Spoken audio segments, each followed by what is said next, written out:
కాబట్టి మీ పార్టీకి ఒక నాయకత్వమో నేనంటున్న ఒక మాట ఇలా మా పిసిసి ప్రెసిడెంట్ మహేష్ కుమార్ గౌడ్ గారు నిన్న రేవంత్ రెడ్డి గారు అంతకుముందు ఉత్తమ్ కుమార్ రెడ్డి గారు ఉన్నారు అంతకుముందు పొన్నాల లక్ష్మయ్య గారు ఉన్నారు వారు మీ పార్టీలో ఉన్నారు ఇప్పుడు మొట్టమొదటి తెలంగాణ పిసిసి అధ్యక్షుడు బీసీ ఇప్పుడు పిసిసి అధ్యక్షుడు బీసీ మీకు నిజాయితీ ఉంటే మీకు ప్రజాస్వామ్యం పట్ల సామాజిక న్యాయం పట్ల చిత్తశుద్ధి ఉంటే మీ పార్టీ అధ్యక్ష పదవి ఇప్పుడైనా ఒక బీసీకి ఇవ్వండి రాష్ట్ర అధ్యక్ష పదవి పోనీ ఒక ఎస్సీకి ఇవ్వండి దళితుని ముఖ్యమంత్రి అంటే చేయలేకపోతే పార్టీ అధ్యక్షుని చేయండి పోనీ ఇది కూడా కాదు ఒక ఎస్టీని చేయండి లేదంటే మీ కుటుంబం కాకుండా ఇంకెవరినన్నా చేయండి పోనీ మీ కుటుంబం వాళ్ళు కాకుండా ఆయన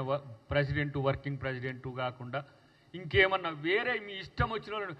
కాబట్టి మీ పార్టీకి ఒక నాయకత్వమో నేనంటున్న ఒక మాట ఇలా మా పిసిసి ప్రెసిడెంటు మహేష్ కుమార్ గౌడ్ గారు నిన్న రేవంత్ రెడ్డి గారు అంతకుముందు ఉత్తమ్ కుమార్ రెడ్డి గారు ఉన్నారు అంతకుముందు పొన్నాల లక్ష్మయ్య గారు ఉన్నారు వారు మీ పార్టీలో ఉన్నారు ఇప్పుడు మొట్టమొదటి తెలంగాణ పిసిసి అధ్యక్షుడు బీసీ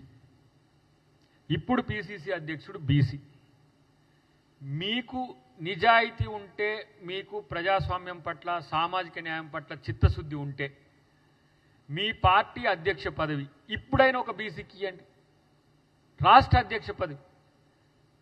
పోనీ ఒక ఎస్సీకి ఇవ్వండి దళితుని ముఖ్యమంత్రి అంటే చేయలేకపోతే పార్టీ అధ్యక్షుని చేయండి పోనీ ఇది కూడా కాదు ఒక ఎస్టీని చేయండి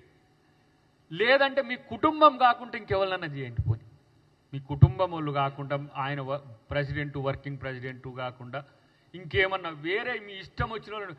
ప్రపంచంలో ఏ మూల ఏ క్షణం ఏం జరుగుతుందో వేగంగా తెలుసుకోవడానికి తొలి వెలుగు వాట్సాప్ ఛానల్ని ఫాలో చేయండి.